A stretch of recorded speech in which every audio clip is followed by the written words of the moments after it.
to find out what's new. Interview of the week.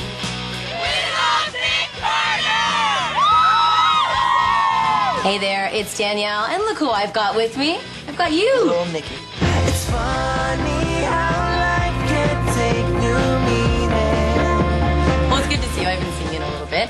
You're on your first solo tour. And how is your first solo tour going? It's good. It's really good. The only problems, it wasn't really a problem.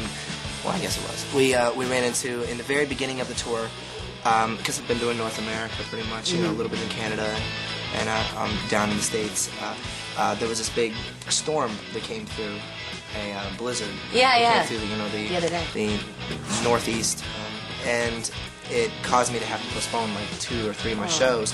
Which then, you know, my tour manager came to me and he's like, well, what we could do is we could put the shows in the back end, or, you know, we can try to do something that really has never really been done, or has been done, but not many people like to do it, and that's 10 shows in a row.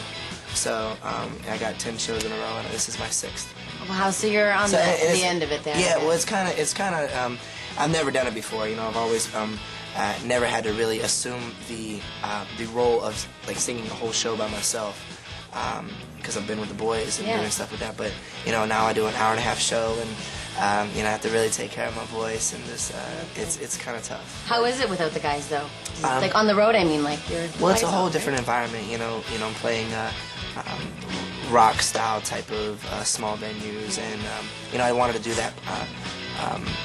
I personally wanted to do that because, you know, I wanted to give back to the fans and give a little something more back to them, and let them have, you know, a little bit more of a closeness to me and things like that. But the difference is really, I mean, I'm playing smaller places and smaller crowds, but I like that. I like that personality better. For sure. Do you think performing solo has made you a better performer yourself? I think so. I really think so. I mean, being in the Backstreet Boys, the one thing about the group is that it's always been a group, you know, not one person really stood out. So what I've been able to do is, and that's the way, you know, we wanted it. It's kind of a team effort thing. Yeah. And, you know, what I wanted to do, I kind of wanted to satisfy that, you know, that fire inside of me. So I decided to take some time off and do some solo touring and things like that. And it really has turned me into, I believe, a better performer, a better entertainer, and you know, there's some things, you know, I've really been able to work on my voice, because your voice is like a muscle, and I've been working that muscle every single night now, and, you know, I've been going all over the place and touring, and it's been a lot of fun. Well, you've done really well on our chart. Help me hit #1.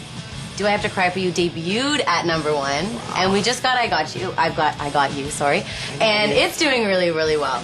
Yeah. And that video, which I thought was so cool, was on the boat. I know you're sort of like this water enthusiast. How was that, shooting that video?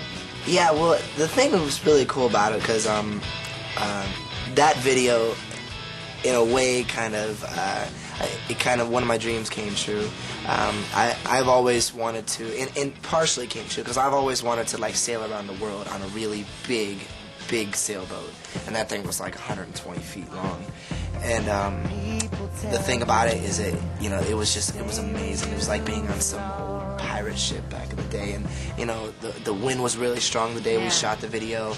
I actually shot it in my hometown in the Florida Keys in Key West, and it was really a lot of fun too. You know, it was really sunny that day, and the craziest thing was I actually had to get on a plane and go to Detroit that same day and go from hot weather to cold weather, and it was freezing. So, but the video, it really did satisfy, you know, a lot of my dreams. Oh, I bet. It's an awesome video. No, they can't touch me. Make sure to tune in next week to catch part 2 of my interview with the one and only Nick Carter. Got you.